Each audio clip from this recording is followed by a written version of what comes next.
Поголема заштита од злоупотреба на податоците на граѓаните и фирмите ќе донесе новиот закон за сајбер безбедност. Иако стапи на сила од почетокот на годината, владата треба да имплементира уште неколку подзаконски акти за да биде функционален. Од оваа недела почнува со работа владиниот центар за одговор на сајбер инциденти, пошто останува приватниот сектор, односно банките, телекомуникацијските, енергетските компании, како и нивните добавувачи, да ги исполнат обврските.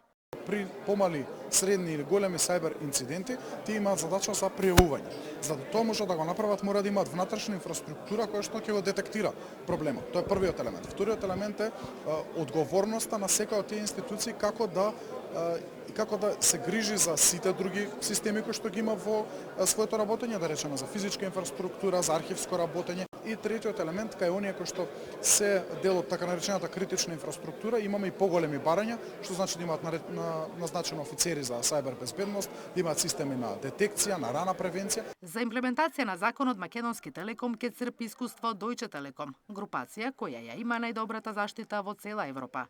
Нивни представници денеска ги презентираа најновите трендови и конкретни решенија за заштита од сајбер закани. Тоа значи да имамо приступ ресурсима и најновим технологијама кои веќе успешно штите милиони корисника широм Европе.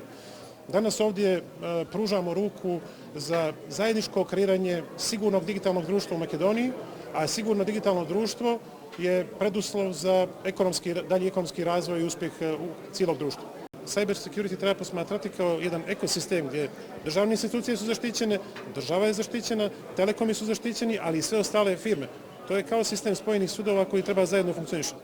Институциите заедно со приватниот сектор мора да работат заедно, вели министерот Андоновски, затоа што сајбер заканите честопати знаат да предизвикаат прекини во работењето, финансиски загуби, но и да ја нарушат довербата кај клиентите.